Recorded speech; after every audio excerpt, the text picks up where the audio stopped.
Welcome, everyone. My name is Taylor Schumann. I am the editor and senior tech expert at SeniorLiving.Org, and I am joined once again by Dr. Macie P. Smith. Thank you so much for being here. Thank you for having me, Taylor, always. Of course, these are always so much fun, so we're very excited to dive in. It is a bit of a heavy topic today, but an important one. We are talking about managing emotions as a caregiver, and props to all of our caregivers out there. If you're a caregiver watching, just know that you're not alone, and we know how difficult it can be. So we're excited to talk, provide some resources and tips. But before we jump into things, we'll just wait here for a few more minutes for people to start trickling in. I see someone's already in the comments. Welcome, Simone. Thank you for joining us. Keep on leaving comments. If you have any questions throughout the live stream, feel free to ask them, but we'll wait here for a minute or two just as people start to join. Okay, that's perfect. Oh yeah, I had to click on so I can see the comments too. Oh, perfect. Welcome. I see a few more faces coming in. All right, we're just waiting a few more minutes to get started. Let a few more people trickle in.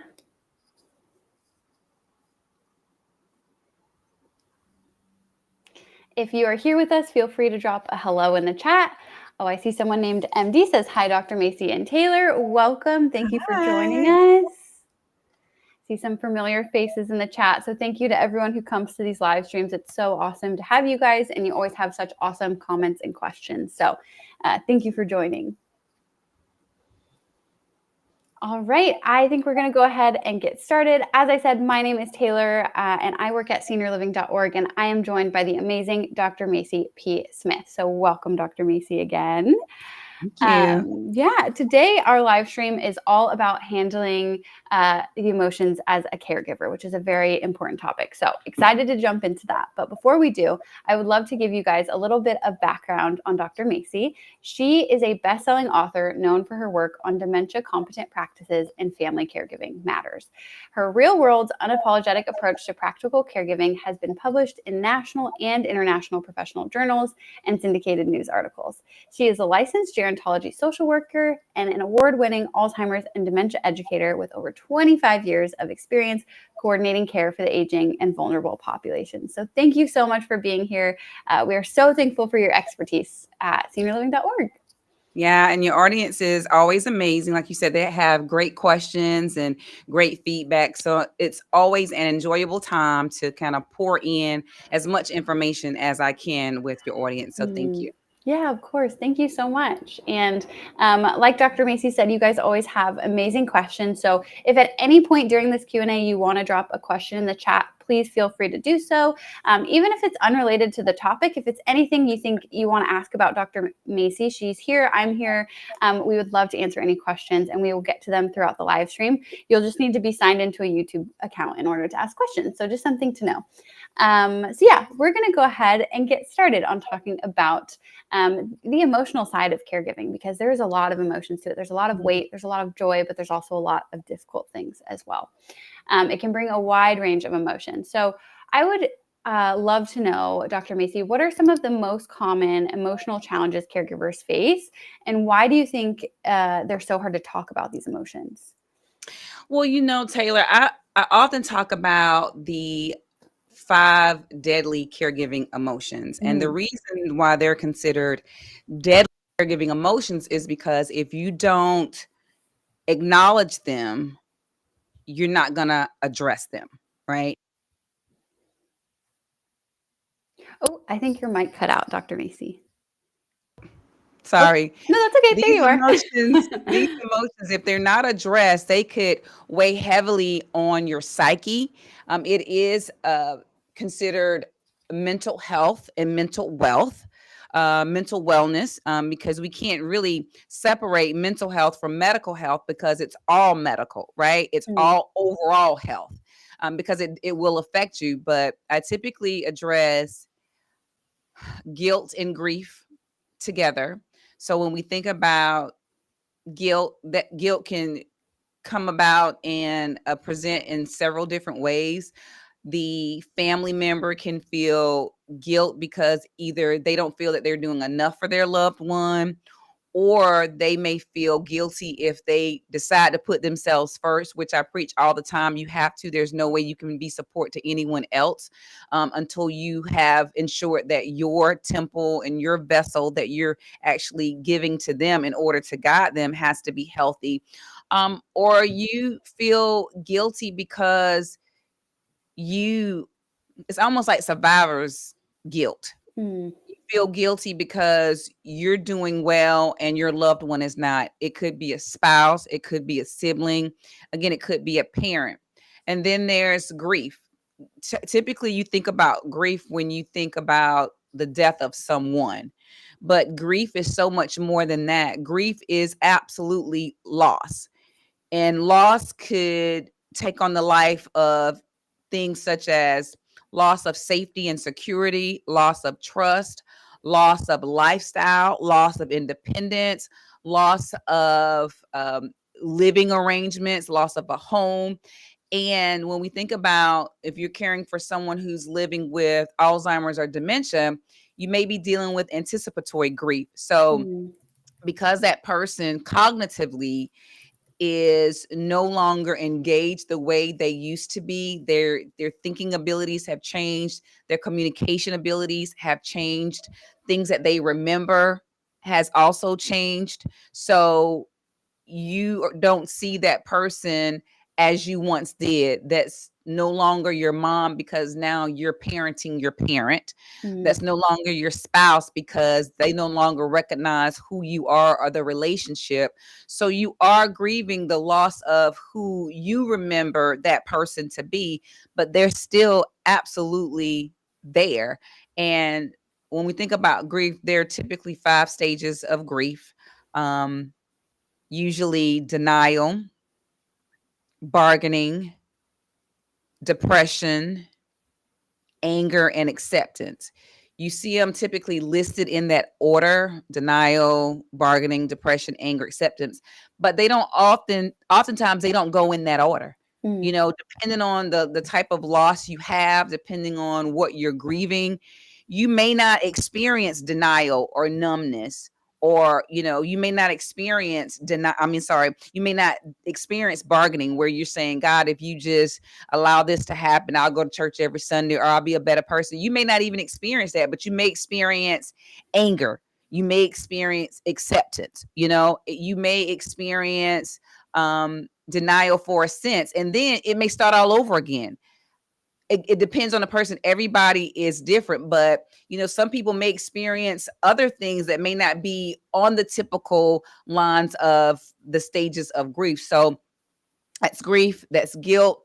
Then there's anger and isolation. I tend to put those two together because you may be angry that the person is ill and you're angry now that you have to take care of that person. You may be angry that this disease is taking away the person who's your confidant. This person is your partner, your lover in crime. This person is who you've had in your life for all of your life. And Mm. now you're upset at God, you're upset at the doctors, you're upset at everybody, you're upset at the person who's actually going through the illness because maybe they should have eaten better. Maybe they should have exercised more. Maybe they should have been a nicer person, right? So you're trying to rationalize reasons as to why they're going through this trial and this tribulation. And then we think about isolation because you're so angry at the world and angry at everyone. And then you angry at yourself for feeling these feelings. Now you begin to isolate yourself. You're not going out and doing things that you enjoy. You're in the home with the person that you're providing care for, and it's not a healthy environment because you have these emotions that you're not giving a name to. You're having these emotions that you're not acknowledging, so you're not receiving the support that you need or the help that you need to address these emotions. And so guilt, grief, anger, isolation, which isolation can kill you, because we think about isolation and depression, they go hand in hand, because you have to be able to socialize. You have to have that engagement because we're social beings. And then there's resentment. Resentment, oh my gosh, it really can take a toll on your quality of life. Again, resenting Mm. the person for being ill, resenting other family members for not helping in and pitching in, resenting family resenting other family members or friends or other people who are not caring for a sick parent or a sick spouse. So you're resenting them for having a life that does not include caregiving, and it's making you bitter. Again, it's making you angry. And because of those emotions, you may not be participating in healthy lifestyle choices such as eating well, exercising, going outside, ensuring that you have the proper vitamin D and the serotonin to help you feel good, help you be well. You're not talking and spending time with people you love and doing things that you enjoy. And because you're not doing those things, you're really setting yourself up to experience chronic illnesses such as diabetes or obesity. You may eat more when you're depressed. I eat less when I'm depressed and I have anxiety. So I lose a lot of weight, and you can't tell, but if I lose weight, I will disappear. So I really can't, chance that. I can't take that for chance.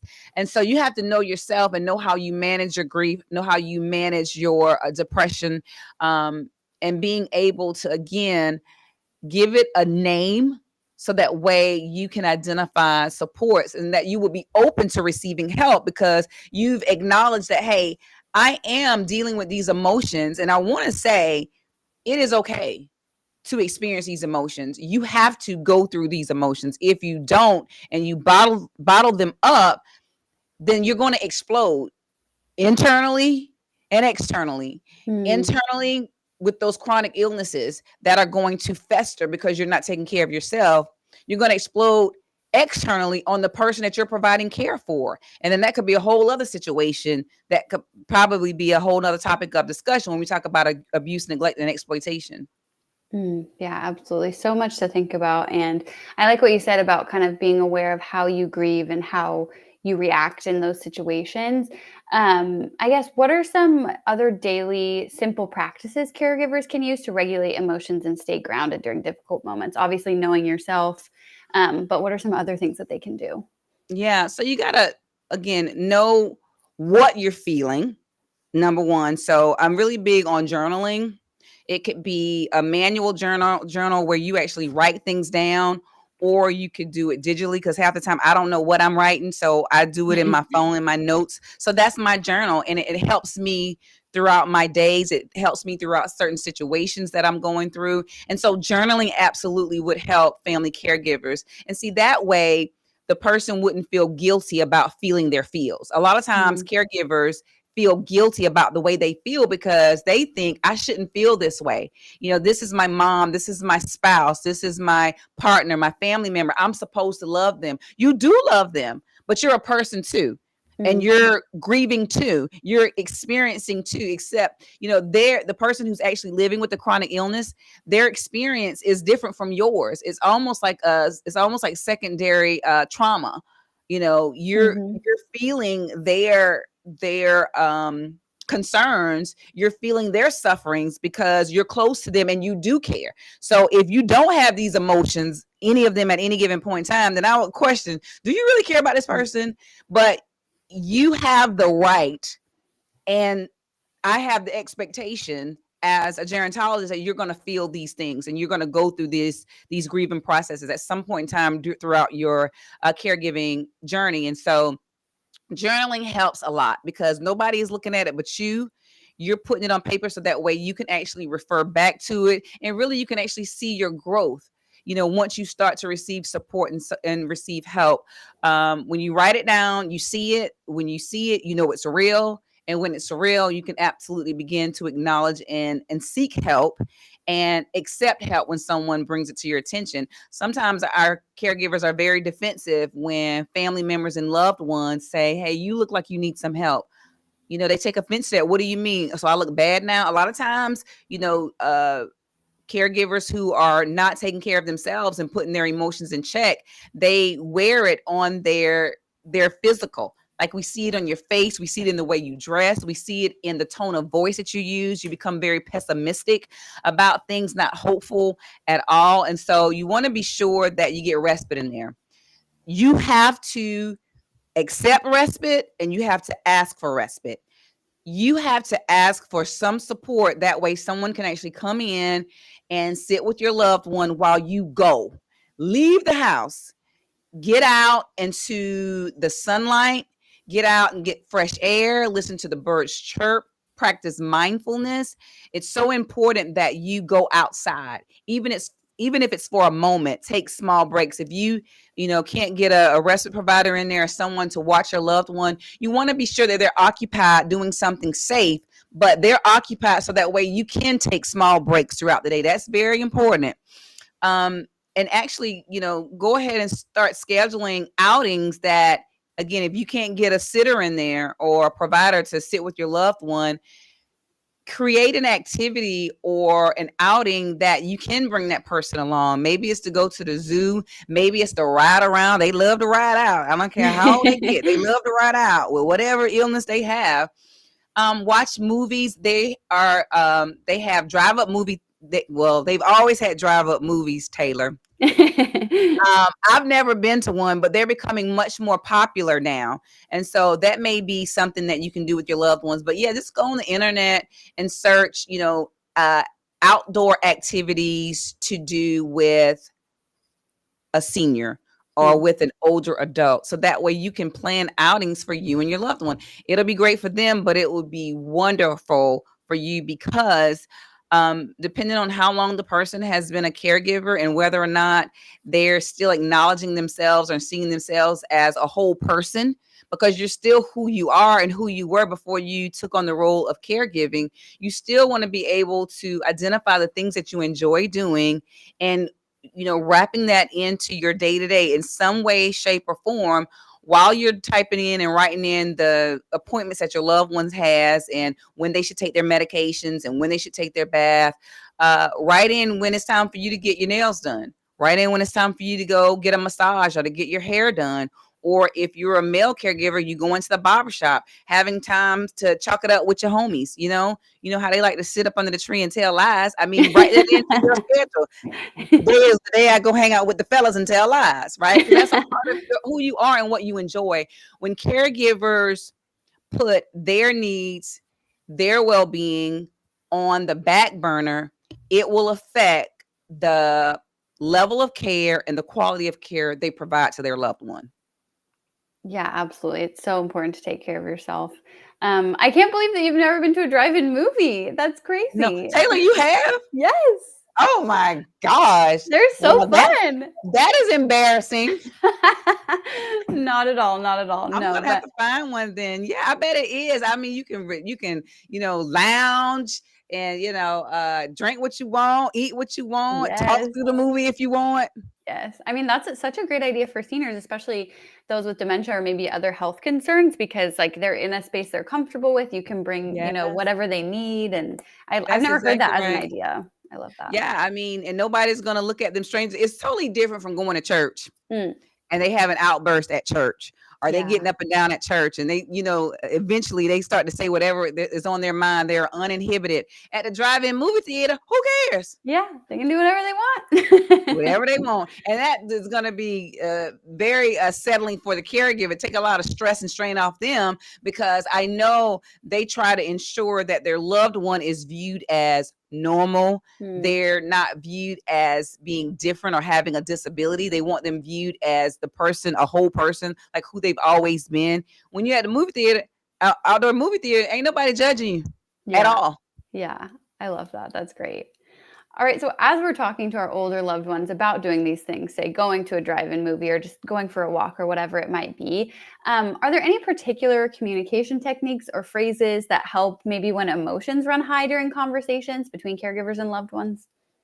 Yeah. So my biggest advice when there's a conversation with your loved one that you're providing care for and tensions are high, stop, try it again later. Mm, Let it go. Like, you're not going to get anywhere with it at this point in time. If you're trying to convince them to go on an outing, if you're trying to convince them to take their medication, if you're trying to convince them to bathe or to put on clothes, and they're at the point where they are resistant to doing it, it's really nothing you can say at that point other than, I'm going to leave you be. I'm going to give you a minute. I'm going to take a couple of minutes and we'll try it again later.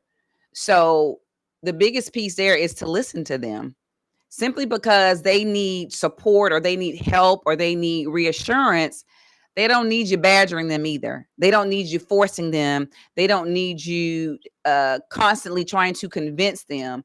They still want to be independent and make decisions for themselves. And so as caregivers, we have to ensure that we're creating the space for them to do that, because whenever frustrations come into play, anxiety come into play, it actually makes the medical condition or the disease they're living with exacerbate. It makes it progress a lot faster because they're in a space that's not healthy. So whenever someone has a chronic illness or a life-limiting illness, one of the key pieces is for them to have a calming environment, as less stress as possible, as less anxiety as possible. When you have that and when you're healthy on one end, it could actually prolong the progression or delay the progression of the disease. But when you're faced with stressful situations, aggravation, disappointments, a lot of emotional strain, it's not doing anything for the actual condition.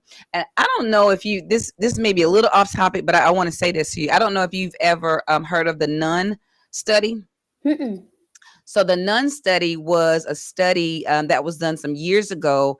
They were studying Alzheimer's disease, and so it was a long range study, several hundred nuns, and what they found was that they reviewed the writings of nuns early on before anyone was diagnosed with Alzheimer's disease. And what they found is that the nuns who did not develop Alzheimer's disease, the writing was their sentence structure was very complex. It was very high level, and they wrote a lot about being pleased with their life.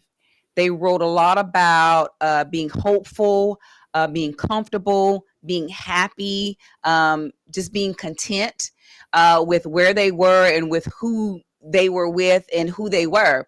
But those who develop Alzheimer's disease, the sentence structures were not as complex.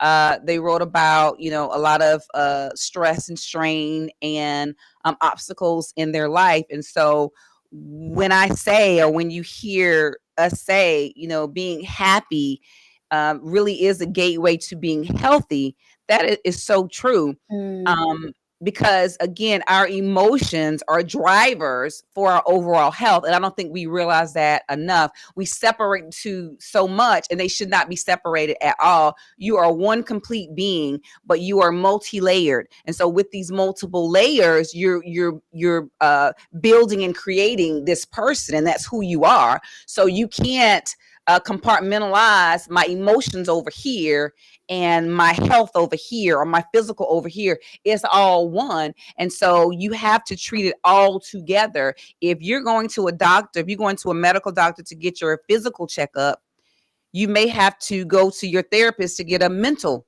checkup. So I'm not going to sit here and tell anybody to do something that I wouldn't do. So, I go to the doctor, I get my checkups, I get my mental health checkups with my therapist. I get my spiritual checkup with my pastor, my deacons, and my church members. So I'm a complete person, and all of these things matter, and they make up who I am. So if all these things make up who you are, then why wouldn't you check on them, ensure that they're functioning properly, and when they're not, you have something or someone to help get you back on track. I love that. And that study is so interesting to see, someone's like inner thoughts written down on paper and to see the progression over years. So that is super important to, consider emotional well-being. And I have therapy later today, so I'm all for taking care of the mental health. But Taylor, aren't you excited? Mine is Thursday. Yes. I can't wait to 5 o'clock on Thursday. It's the best. It's the best. Oh my gosh. It is. And that caregivers need that. They have to have an outlet. I believe in a prayer, appeal, and a therapist. All three. And I'm really big on Taylor. And again, and when we think about family caregiving and it being an isolating role, because I won't say that it is. It is for many. It is an isolating role for many, but it doesn't have to be, because there are over 50 million Americans that are sandwich generation caregivers, just like those who are on the line today listening to us. So when Taylor said, when she opened up, that you're not alone, it's not a cliche. You're really not. But we're going to help you find that community. We're going to help you find your people, right? Because everybody in this country, in this world, has some connection to caregiving. It may not be as detailed as yours, or it may not be as in depth as yours. It may not be hands on, but if I'm a hands on caregiver, I can get support and help and hope from someone who's a caregiver from a distance, from someone whose friend is going through it. You see what I'm saying? Because they're going to have a different perspective, and that perspective may help me with what I'm going through. So I believe in all three of those things. And so when we think about therapy and talk therapy, it's good to have a professional that you either pay or you have worked out an arrangement with, and it's not a family member, because you don't want to be trauma dumping on your family members. Like, I call my mama, I only tell her certain things because I don't want to, I mean, she's living in her golden days. She didn't got time for all this stress. My girlfriends, I don't want every time I call them, they think it's going to be about something that I'm going through. And I don't want to be on the receiving end of it either. Right. But I am a professional. If I'm in my professional role, you guys absolutely call me. If you call me and you book an appointment, that's what I'm doing with you. I'm doing your family consultation. I'm doing your individual consultation. And it is about planning for your loved one, you know, what that plan looks like. But if it's on a personal level, I don't want to be calling people with my trauma all the time. And I don't want people calling me with their trauma all the time. And so, family caregivers, I do encourage you to have someone outside of your natural support circle that you can actually speak to about what you're feeling. It's very important, again, that you acknowledge your feelings and that you name your feelings. You have to give your emotions a name. You have to give credence to it.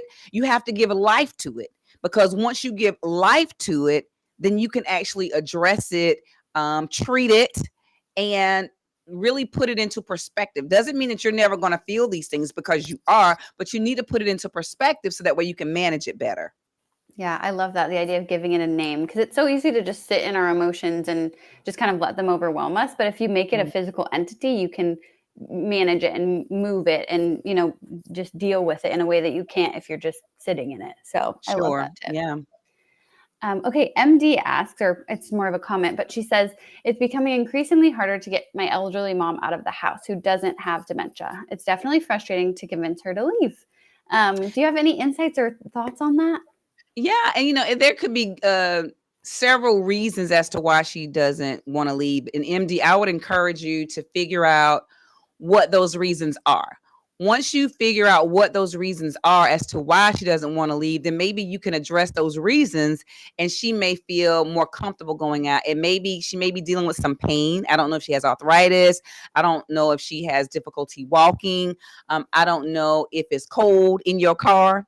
She don't know if she's going, like certain grocery stores, I'm not going in because it's too cold. I mean, it could be something simple as the weather. But once you better understand why she doesn't want to leave the house or go out, then again, you can address those reasons.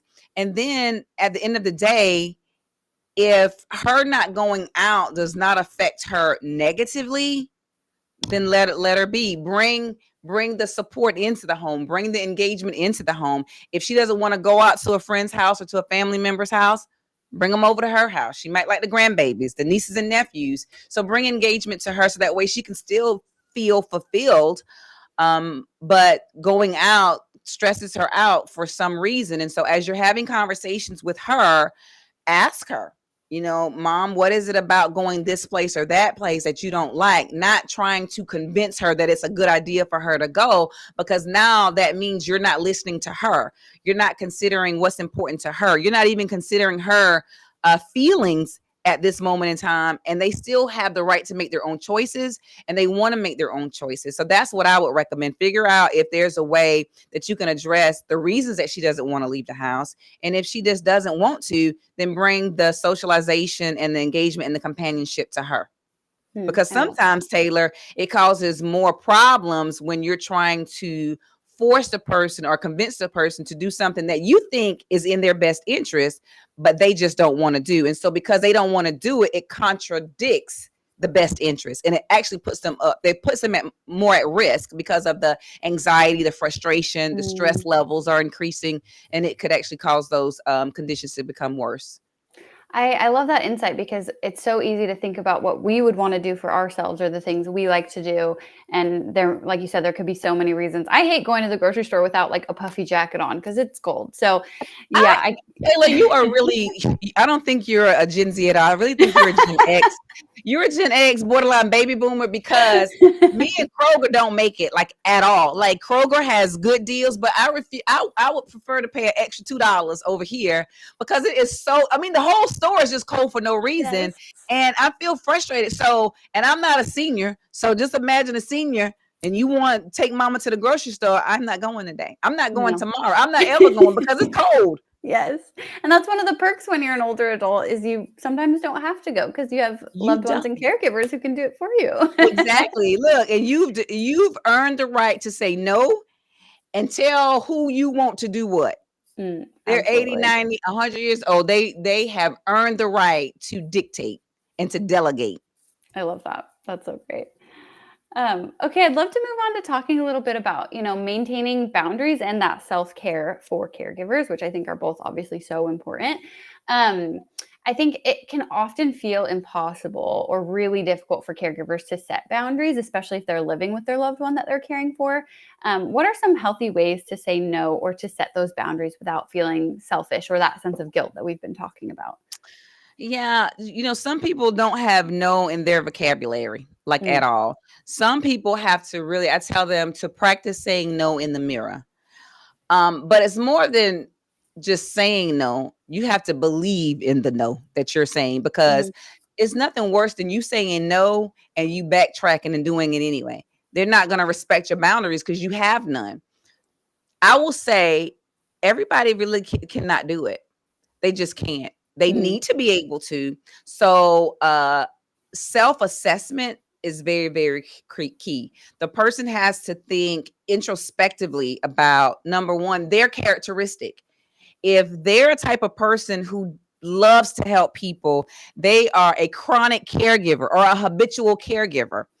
Some people, they're just never going to say no, right? But that's not going to mean that I'm not going to give you strategies and tips on how to, like you say, set boundaries and really say no and mean it. So for the person who should be able to set boundaries, and that's you as a caregiver, you have to, because what's going to happen is your health is going to start failing. Your health is going to start failing, and you're not going to be healthy to even provide care to your loved one. And as a habitual caregiver, that's something you enjoy doing. And so I would implore you to really look at the numbers when it comes to the number of family caregivers who actually pass away before the person with the chronic illness. I want you to mhm, look up those numbers. I want you to look up those stories and actually see how saying no and setting boundaries is more so a help for you than it is for the person you're caring for. Ultimately, it's going to help them because now when you don't set boundaries and you're doing all the things all the time, I want you to take stock of your life. I want you to take stock of your life. Just take a minute and take stock of your life. I want you to write down what you do from sun up to sundown, 7 days a week. And if in that particular schedule, you don't see yourself written in anywhere, you don't see yourself actually doing anything that you enjoy doing, you don't even see who you are in your day to day, that is a problem. And I'm going to need you to practice saying no. But I think it starts with really identifying the things that they enjoy.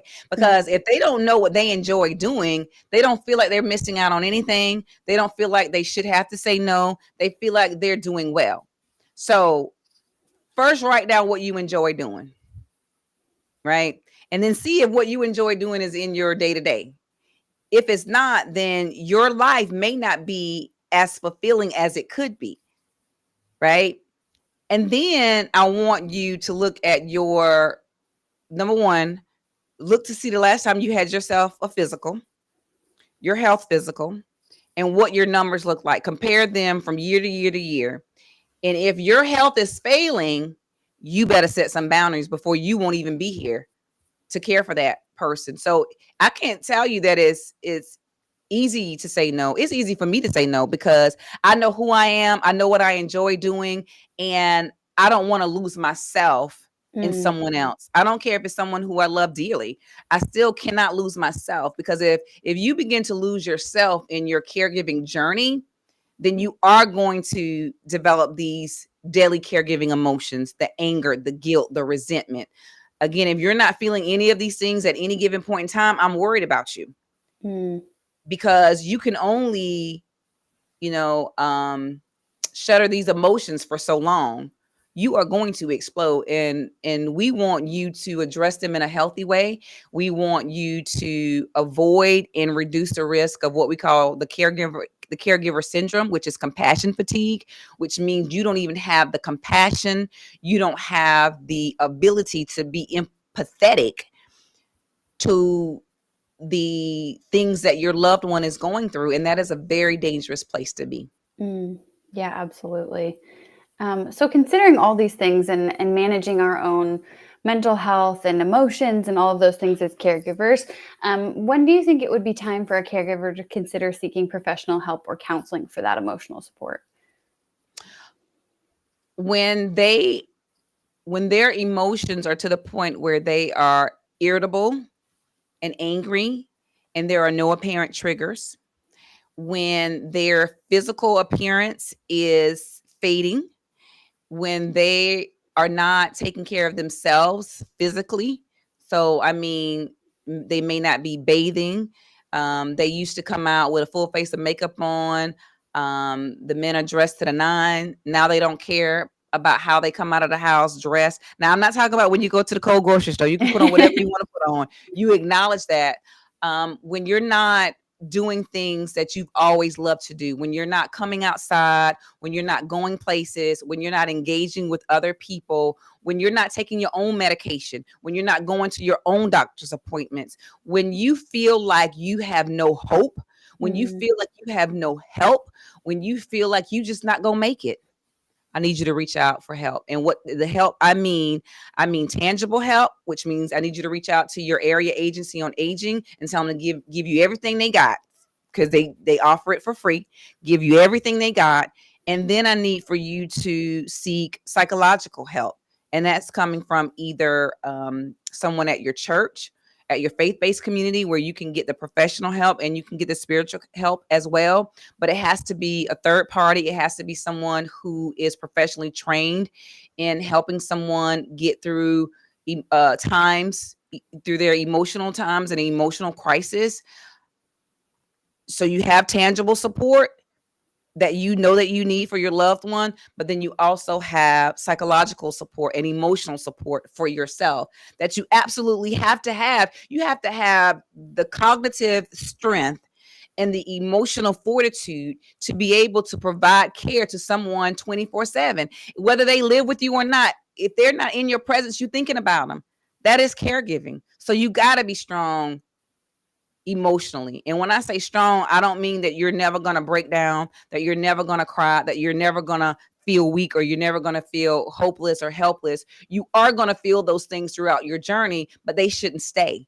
mm. They should not stay with you. They should not live with you. They can come visit, like that unwanted cousin. They can come visit, because what that does is it lets you know that you're human, that lets you know that you're compassionate, that lets you know that you're caring, right? So it lets you know that you're still there, but you have to have meaningful ways, tools, and tips to be able to manage that, and having that talk therapy available helps, having those tangible resources help, breathing exercises help. Breathing exercises help. When you breathe in, you hold it, you breathe out slowly. It helps ease your mind. That way you can think clearly. Exercising helps. Staying active. You don't have to go to the gym if afraid to leave your loved one, or you can't leave your loved one. You can do chair exercises. You can do exercises at home, which is what I do every morning. You can walk throughout your neighborhood. You can ride your bike throughout your neighborhood. You have to stay active. This is going to help with your emotional health and your emotional wellness, mindfulness, going outside on your porch or your steps and just really people watch. Hearing the birds, hearing the leaves rustle, enjoying your environment and being okay with enjoying the little things. These are things that you can do to help you in your day to day with your emotional wellness and your mental wellness. Eating well also helps. If you eat a lot of unhealthy foods, high salt, high fat foods, it weighs you down. It doesn't make you feel good. If anything, that might make you feel guilty too. So that's going to affect how you show up for your loved ones. And really, everything that's good for the heart, it's good for the brain, both cognitively, both emotionally, and also spiritually.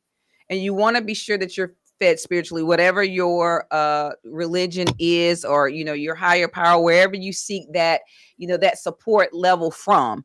Then you want to be sure to engage with that, even if it's not physically going into the venue, which is ideal, but virtually. I go to Bedside Baptist probably more than I need to, but it's there for me. And these are the things that make you whole and make you who you are. So you don't want to deny yourself of any of that. Absolutely. I love that.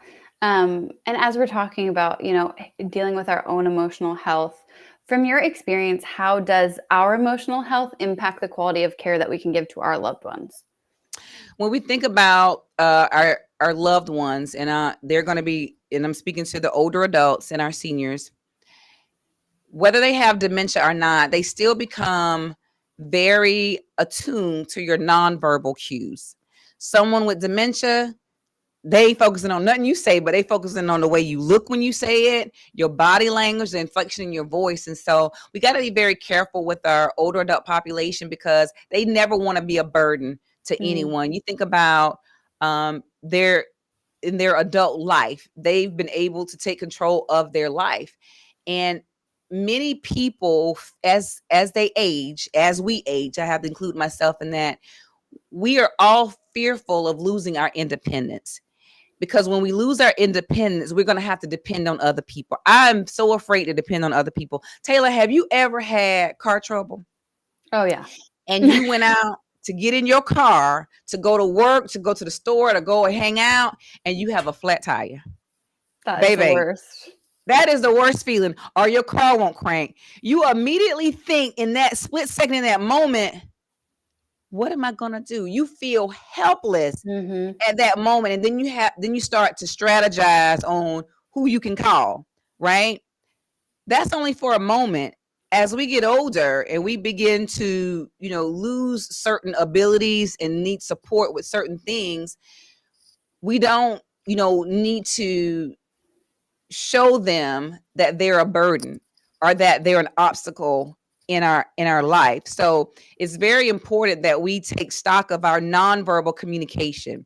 And so if we are going through these caregiving emotions and we're not putting them in check, we're not giving them a name, we're not acknowledging them, therefore we're not addressing them, then those emotions are on our face, those emotions are in our actions, those emotions are in our tone of voice. So we're not very nice people. And the person who you're providing care for, they think it's because of them. So when we talk about how their quality of care is affected, now they may not take their medications because they may be afraid of you. They may not want to bother you. They may not want to inconvenience you. So they don't talk to you. They may distance themselves from you. So now you don't even know what's going on. You don't know if they're taking their medication. You don't know if they're going to the doctor. You don't know how they're feeling because now they're isolating themselves from you because they don't want to be a burden to you. But in that sense, they're harming themselves. But again, they're the ones that need care. They're the ones that's going through the illness, the disease process.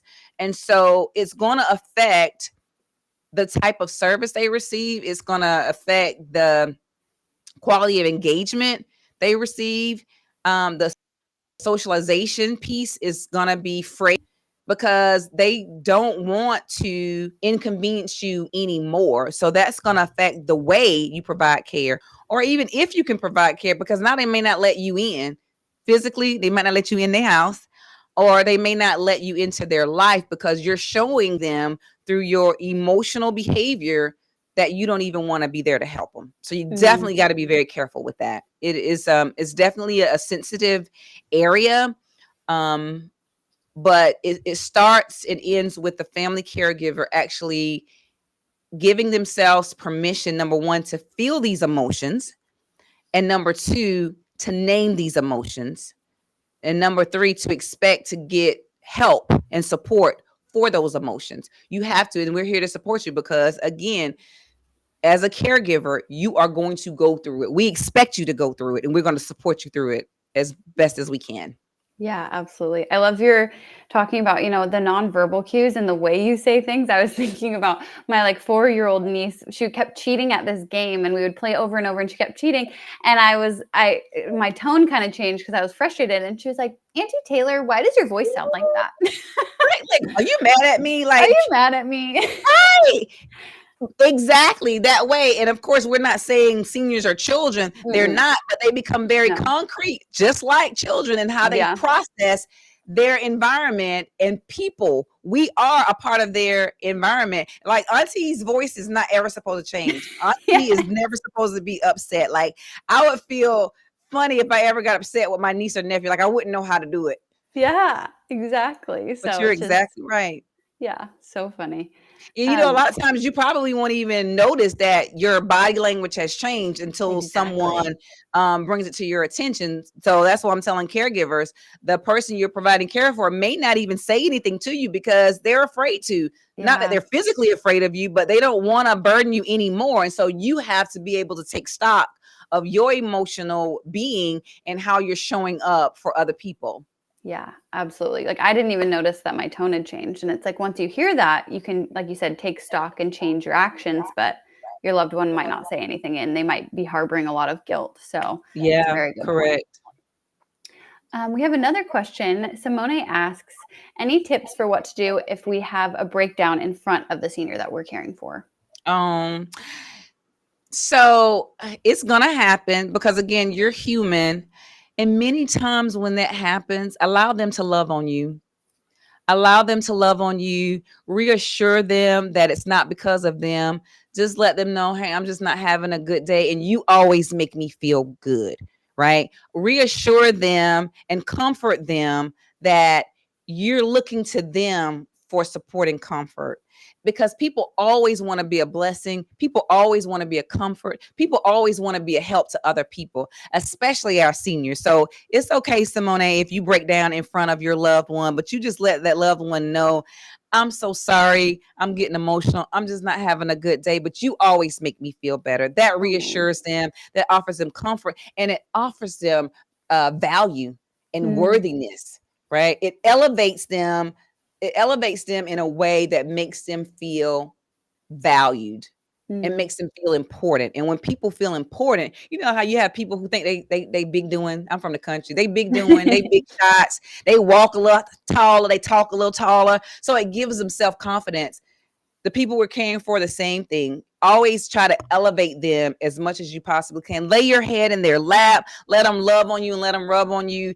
That makes them feel valuable. It makes them feel worthy. It makes them feel important.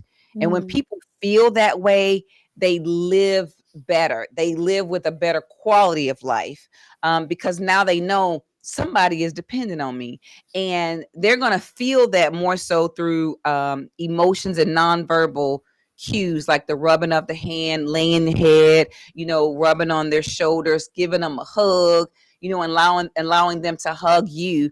That's very, very meaningful to them. I love that. And then at the same time, you're also getting that, emotional support as You the also getting caregiver. emotional support. Yeah. Even though this person, it's because of what you're, have to do for this person, they don't have to know everything.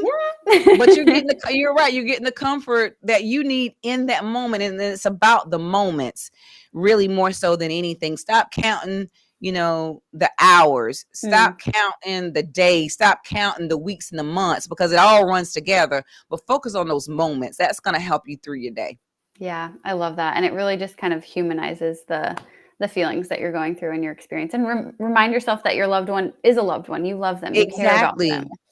Yeah. For sure. They're still there, as long as they have blood running through their veins and their heart is beating, they are still your loved one. They still need love. They still want love. They still want compassion. No matter how many times they cuss you out, that is because they want love. They want compassion. And you, as a caregiver, you need that as well. So we want you connected to community. Yeah, absolutely. That's so good.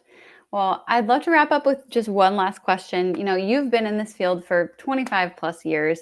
What emotional lessons or maybe, message of hope would you want to give to new caregivers from the start? Maybe something you wish you had known from the beginning of your career? Very, very simple. It's okay to cry. It's okay to laugh because, we're real big on, oh, you're not supposed to cry around certain people during certain times, or you're not supposed to laugh when somebody with dementia says something funny. It doesn't matter. If you feel like crying, cry. If you feel like laughing, laugh. Don't allow anyone to tell you how you should feel and when you should feel. You feel all your feels whenever you feel them. And you want to be sure to express those emotions when you need to express them. Yeah, I wish I had known that. I'll tell you, working in the industry for probably my first 10 years, I was like, I didn't have emotions. Like I had them, but I suppressed them a lot. And that was the worst thing I could have done.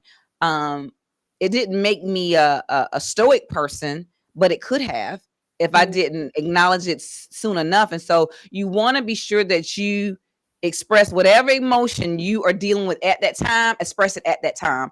Don't bottle it up, because it can create a characteristic in you that you may not be happy with as the journey continues, right? You could become stoic. You could become less empathetic because you're not allowing yourself to be human, the humanistic way in which we all connect to the world around us, the way we care. Everybody doesn't care the same. There are some people who care, there are some people who don't, and there are some people who can't. And so I want to be sure that you are the person who does care, but who cares in a healthy way. I love that. Caring in a healthy way. There's so many good boundaries and lessons to take away from this. And as Dr. Macie and I have both said, you are not alone in this. We just really, really want to emphasize that. And I just want to provide you with a few resources. First, we have the Caregivers Corner, which is SeniorLiving.org's Facebook group for caregivers. It's a place to share your experiences, share those emotional struggles, resources that have been helpful to you, and get insights from experts like Dr. Macie. So if you are interested in that, you can scan this QR code. I will also drop the link in the chat. It's in the bio for this video as well. So yeah, just know that you're not alone and that this resource is available to you. And if maybe you're a new caregiver and you're feeling very overwhelmed and you don't even know where to start, and that's kind of where the emotional issues are coming from, just know that you can be equipped. There are so many free courses out there. We offer one at SeniorLiving.org. It's SeniorLiving.org/caregiving/courses. It's all of the basics to get you started, to make you feel a little bit better equipped to provide compassionate and loving care to your loved one. And we also touch on the important things needed to take care of yourself and resources there. So that's all we have today. Thank you so much, Dr. Macie, for joining. Thank you, Taylor, and thank you for all that you all do over at SeniorLiving.org. So I hope you all scan the code and join the community. Absolutely. All right. We'll see you guys next time.